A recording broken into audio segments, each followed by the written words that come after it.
Hello, everyone. Welcome to RedMonk Conversations. My name is Rachel Stevens, and I am the research director with RedMonk. And today I'm very excited to be joined by the VP of Product Marketing from GitLab, Özer. Özer, could you give us a quick introduction of who you are and what you do with GitLab? Absolutely. Rachel, thanks for having me on the show. Everybody tuning in. Hopefully, it's a great discussion for all of you as you define your DevSecOps journeys. I come from the infrastructure space. I spent 20 years in product management and product marketing roles and marketing leadership roles across infrastructure, technology startups. And over the last few years, one area of our ecosystem here in Silicon Valley that grew exponentially faster than anything else was the developer ecosystem, especially with AI, kind of pour more fuel onto the fire. And a couple of the folks I know at GitLab pinged me and said, hey, there are exciting things happening at GitLab. You should take a look. And here we are. It's my 4th month with the company, and I couldn't be more excited. It's amazing. What a whirlwind start. This is a Yeah. hell of a time to start and jump in because you all are doing some exciting things Yeah. over there, which is why we are here to talk. We are here to talk about GitLab's vision for having an intelligent orchestration platform for the DevSecOps world. And I think this is a particularly exciting time in the industry to have this conversation because the AI narrative, as you mentioned before, has really started to shift the script and how we're talking about not just writing code anymore. I think we all kind of had that code generation aha moment over the last few years. It has moved from being not just a kind of separate tool, but it has become something that's been woven into our approaches. But I think a lot of the time up till now, at least in market and in terms of what Mhm. has traction in the market, we have seen a lot of that focus still on that code generation side and less on the actual implementation of getting all of this code out into production. And so Yeah. I think one of the things that we as an industry have grappled with is how do we fold AI into the rest of the SDLC? And I think 2025 was a really big year in terms of crossing that chasm and making that from less of a science project into something that is more Yeah. grounded in reality. So it's still early in the market, but anyways, that is my background and understanding of where the market is. But I would love to hear from the inside. What do you at GitLab see? What is your broad view into how people are building and shipping software in 2026? And what are you seeing as the kind of software development process evolve? So a great question, Rachel. If we look at it from a big picture point of view, I think the entire software development ecosystem has done amazing innovations and got ready for the cloud innovation cycle, right? GitLab, when it was born in 2015, showed people a guiding light as to how to build in the cloud. And GitLab is one of those leading platforms to show how developers can do that. And then along the way, lots of other DevSecOps solutions, DevOps solutions, sometimes for specific functions, sometimes as a platform showed up in the marketplace. But the context was always, hey, how do we scale our cloud software? But then with AI, nature of cloud changed. And that continuous execution of artificial intelligence basically means I can automate things that I was not able to automate before. And the scale of innovation, I think, in coding is a result of, oh my God, let me just do that very quickly, very fast. And the volume of code increases.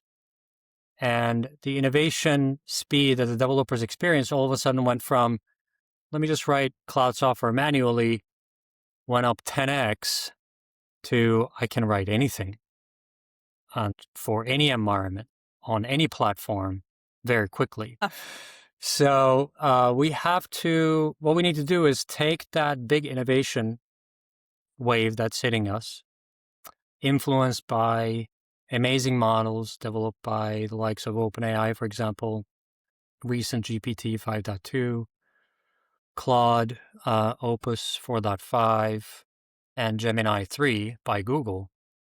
If you look at those statistics that folks are reporting with those models, AI coding is a place where, initial predictions earlier in the year of generating 90% of the code that we write with AI is starting to become the reality. What that means is we're crossing a threshold of code being generated at very high volumes. The speed is increasing, the accuracy is increasing, the volume is increasing all at once. So it's a massive wave coming. On the SDLC front, our customers are essentially asking us, look, I'm starting to really solve AI coding challenge. Like in the initial days, we didn't really understand how to operationalize around it, how to get our teams up to speed. But nowadays, they feel very comfortable adopting AI coding. I think 99% plus of our customers on the GitLab side of the house have adopted AI coding. It's just part of their day-to-day life. They're coming to us and saying, hey, what happens in the rest of the SDLC? Can the code reviews catch up? Can security scans catch up? Can we run tests quickly? How do we enable multiple teams coordinating across multiple projects, which has multiple epics, which has multiple issues across many applications? And by the way, those applications are supported by one or more software teams. To give you an example, one of our, financial customers in Europe adapted GitLab platform, went from 2,000 users on the platform to 18,000 to 22,000. It's pretty sizable growth in 1 year. But then their team adopted our AI capabilities, not in 10x speed, 60x speed. They started with 300 folks on our AI capabilities, automating their SDLC and everything else. Now they're at 18,000 people out of the 22,000, not only using AI coding, but also running AI agentic workflows across the SDLC. Build, test, secure, govern, create, verify, everything that comes in the SDLC stages. So that's very exciting to see. Our job is to amplify that benefit to all our customer base, and hopefully our customers start taking advantage of that. I think overall, the innovation speed is quite fast and furious, and the developer teams and the software teams are excited because they're now able to go above the SDLC software lifecycle a little bit, not spend time on mundane tasks, booking meetings, coordinating issues, asking for code reviews, figuring out who's going to review which type of code. All of a sudden, those flows are handled by AI agents. And they're very excited to kind of spend the remaining time on their calendars on architecting, imagining new features, serving customers, improving their user experience design in their existing apps, etc. Yeah. For me, the thing that I've kind of pictured in our industry up till now is kind of, this is gross, but like if you imagine a snake that has like eaten a mouse and you kind of have this like mouse shaped bulge as the snake learns to digest it, and like eating more mice faster does not help the snake digest anymore. So it's like, I think That's like right. what, and like, I guess what I'm saying is writing the code has never been the bottleneck for delivering software for the most part. It's part of it. It's a really important part of it, but actually getting that code out into the world and through all the SDLC is the part that we really need to focus on, and especially we need to focus on now. And so I think I'm curious, as you kind of see more advances coming through the rest of the SDLC, how do you see this helping developers and the platform teams?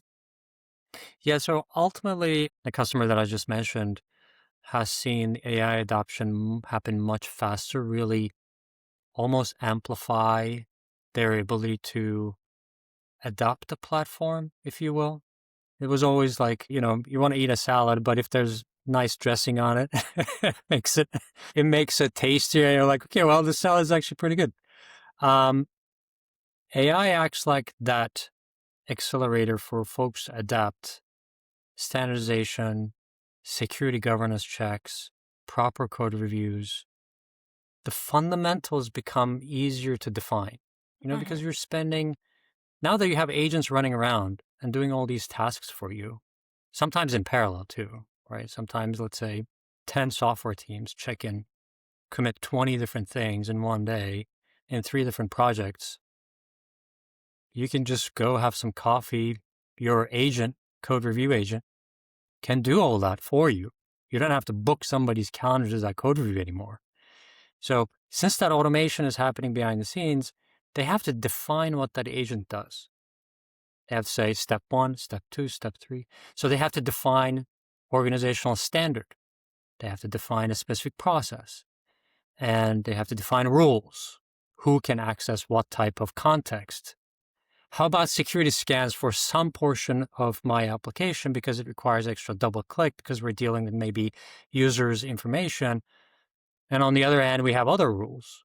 So they have to customize. They have to think in advance a little bit to set their agents go do the work for them.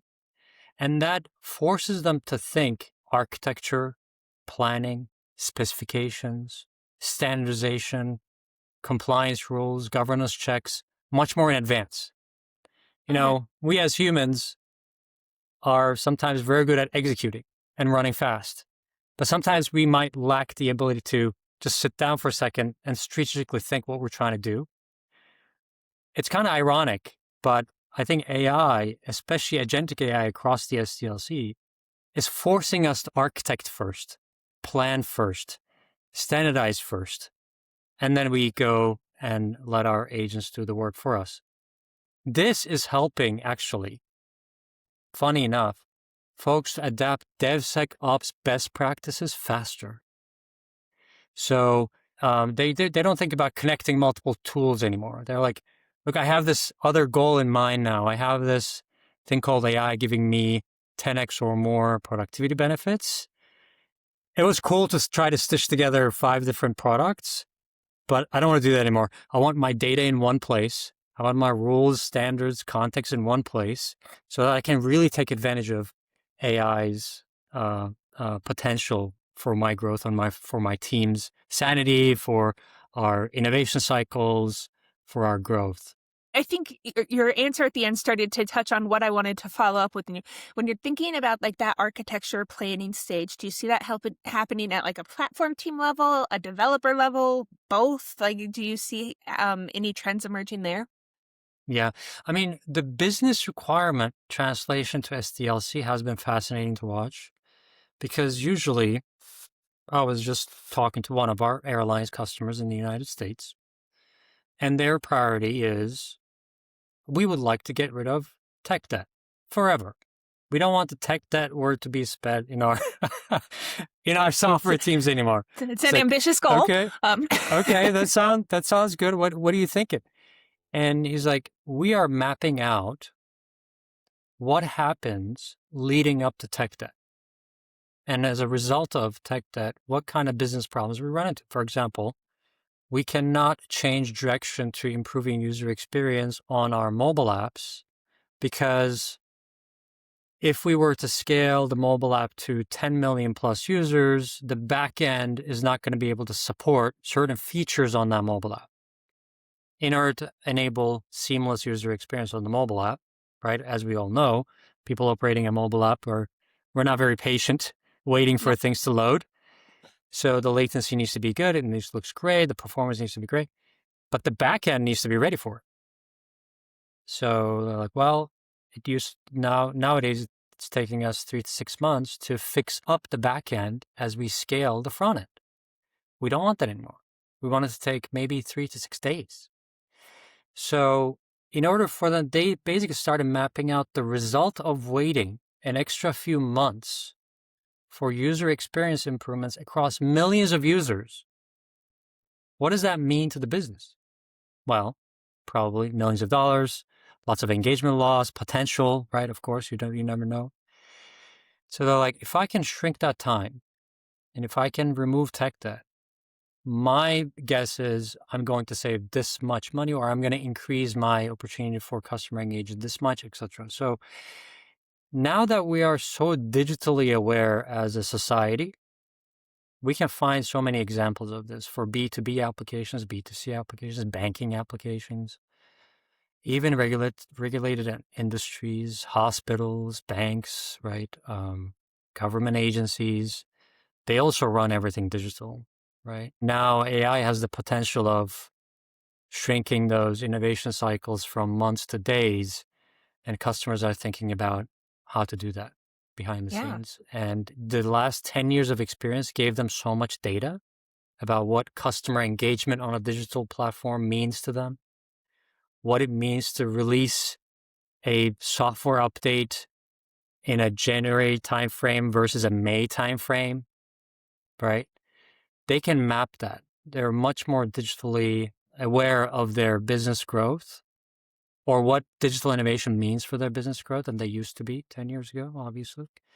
So that's, I think, helping all the innovation teams translate that to, okay, what can I do with AI to accelerate my software delivery? And that takes me into a question that I have been pondering. How do we see this kind of AI-enabled SDLC as being different from what we have in place now with continuous integration? And like, how does intelligent orchestration, is this an evolution of CI/CD? Is this something new in and of itself? How are you thinking about that? And what kind of building blocks do people need to be able to take advantage of this? Yeah, thanks for double clicking on that topic. So there's a way to adapt AI with no standardization, no context, let's say no guardrails. And we just adapted AI. It's a piece of AI technology, and we're like, we're in an enterprise that, hey, we have this thing called AI. Let's just have it run wild. that that would not be a good outcome, because without context, it won't be as intelligent, and it won't give you the right answers. Without guardrails, it might do a bunch of things that you don't want. And without the workflows that you define, it might do things that you did not even ask it to do. So we basically said, hey, since we have this amazing technology that we partner with, of course, with all the model providers out there, OpenAI, Gemini, Anthropic, and a GitLab platform, you can choose which models you use for what type of task. So we give folks that flexibility. We even give flexibility for organizations who might want to self-host their models. So we want the underlying AI model provisioning to be heavily controlled by the customer. And we also allow our customers to deploy their SDLC in anywhere they want. It could be self-managed in their own environment. It could be our SaaS service, or is a single tenant SaaS service. So once that deployment options figured out, then we ask a few questions to our customers. What are your workflows? Going back to our standardization topic. How do you actually ship? Do you like to integrate security as part of your development process or not? If yes, for which projects? In those which projects, what type of rules would you like to see? So they usually give us a definition of, let's say, a couple of software teams. Each of those software teams tackle 7, 8 different projects. Some of them are tied to release cycles of existing applications. Some of them are just brand new use cases. Some of them are internal. Some of them are external. Some of them have user data that needs to be protected. Some of them don't. And each one of those needs to have some workflows and rules and standardization defined. So if I take code review agent definition from one project and directly plug it into the next project, it doesn't work, because the rules are different. The context is different. Now, but organizations also want to take a look at the system holistically. They don't want project history to get lost, issues that were resolved back in the day to get lost, the data about business requirements to get lost as they try to connect the dots. So if you look at, I'm defining my own rules, the next question becomes, how clean my data so that the AI is not sifting through tons of context to give me an answer to, for example, if I'm summarizing all the issues in my backlog for my developers to be productive, I need to make sure that that backlog content is properly documented beforehand. If I give all the context to the AI, given their limited context size, limited context window, when I interact with a model like Gemini or Claude, for example, that context window can only have so much data in it. If I give it a bunch of garbage, I might get a bunch of garbage out. Mm-hmm. So our job as a platform, besides allowing our customers to define their workflows, customized to their CI/CD pipeline on a per project, how they create epics, documentation, issue templates, etc., which helps AI to be more accurate and faster. So we call these, really in summary, kind of bit of a differentiation, bit of a marketing language, but we first allow essentially our customers to define their guardrails. Where is your data going to live? Where is your SDLC full DevSecOps journey going to begin? On premises, with your own models, in the cloud. Maybe it's a different strategy in Europe versus US. So we build those guardrails for them. Then we help them define the workflows for which projects. How is your CI/CD pipeline looking here? What are your coding principles on this project? What are your rules for security scanning over here? So we kind of divide and conquer between teams, projects, and releases. And then lastly, we guide them to making the data, underlying data context, really clean, crisp, and ready for AI, so that the AI doesn't get confused about data that doesn't matter. That sounds like an impressive amount of things to orchestrate and pull together. And all of those capabilities are now part of the Duo agent platform that is recently Correct. GA'd. Is that correct? Correct. We're actually GAing January 15th today. Exciting day. So looking forward to hearing from our customers. We, of course, had the platform in beta, got amazing feedback from customers. Our engineering team has done a great job incorporating customer feedback into many rounds of innovation. So very excited to see what the reaction from the marketplace. And I would say initial comments from our customers are, we wanted a wrapper around this exciting technology, AI, when it comes to SDLC. We wanted somebody to tell us, okay, what does it mean to take AI to an enterprise setting where true software delivery needs to happen? Initial reaction has been very positive, so excited to see what the rest of the market thinks. Wonderful. Well, that sounds great. I would love to hear about where your audience within the GitLab community is at in terms of like scales of automation. So if you kind of think about like human does everything, agent does everything, and then kind of this very big murky middle of human in the loop, but Right. how does the human need to best be in the loop? How are you kind of balancing automation and that concern for compliance and control? How are your customers reacting to that? Like just where are you kind of your pulse on the market right now with that? Yeah, very good question. I mean, ultimately, AI technology, we're all excited about it, we're all innovating about it, but it's still early days. I would say that there are tons of solutions and solution spaces out there that have not crossed the chasm yet. Yeah. We're trialing, etc. I think AI coding is very well at this point is pretty much well established that it's not going anywhere anytime soon. So it's great to see the excitement, but enterprises and public sector organizations, regulated industries, they want to double click. They want to test. They want to validate. They want their own compliance governance rules to be in check when they adapt these technologies. So they're asking us to help them with their adoption journeys. To give you an example, when it comes to DevOps, agile framework principles and DevOps principles, 10 years ago, we were helping our customers jump onto that journey. Nowadays, they're asking us for a similar guide in their AI adoption journey. So we are putting together a variety of different assets to help them in that effort. First, we have a set of journeys defined to help them go from maybe some kind of like a tool chain sprawl. If would it make sense to migrate them to GitLab so that everything is in one place? The second journey is sometimes teams would like to keep DevOps and security scanning, vulnerability management, compliance, framework enforcement, policy management separate from DevOps, or they can merge into GitLab and adopt DevSecOps. Mhm. That's the second journey that we're helping them with.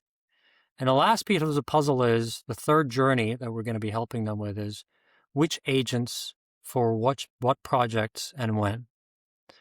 Should we start maybe with one of the software teams of 300 developers out of the 1,000 developers in the company, running on 2 software projects where they're maybe building out a desktop application for internal users? Maybe that's a good place to measure best practices, see what's working, enable security analyst agent, and then enable planner agent, and maybe don't start with any custom agents yet, and see the impact of that. Measure the impact of it, see how the productivity is going up, see if we can build best practices to carry over to the next project. So agent by agent, team by team adoption. So those 3 journeys are top of mind. Our customer experience team has been developing assessments, if you will.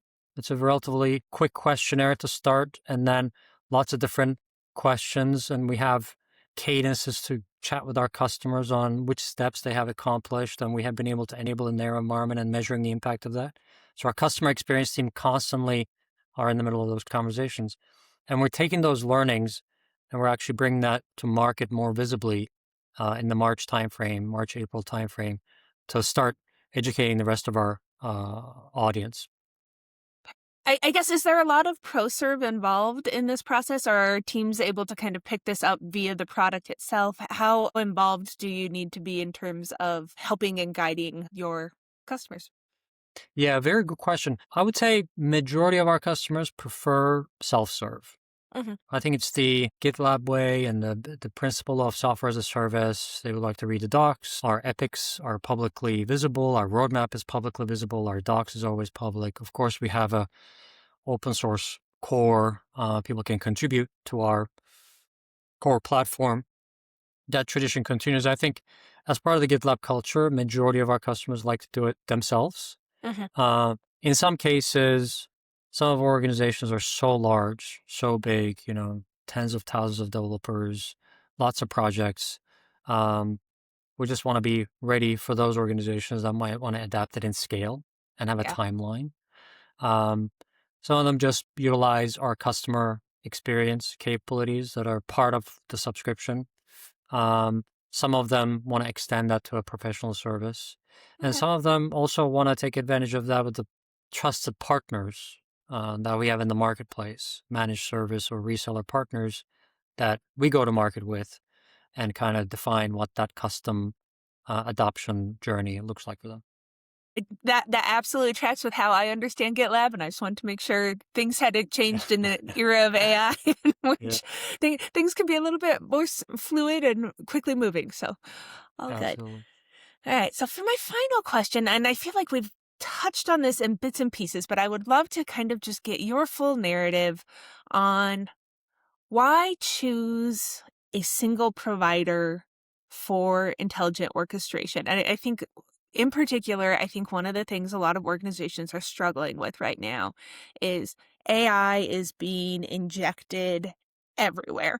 And so how are we supposed to decide where we're making our investments? These people are wanting to know. They want to understand where they need to be developing their skill sets and where they need to be kind of doing the glue work themselves to bring all these tools together versus having someone who's already done that for Yeah. them and trying to figure all of that out.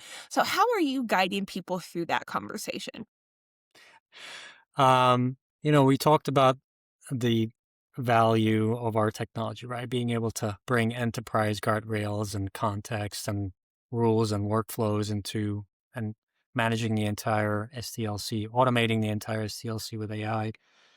And then we talked about the journeys, right? Okay. Customers are adapting a unified platform and putting agentic AI on top to accelerate. And then what happens?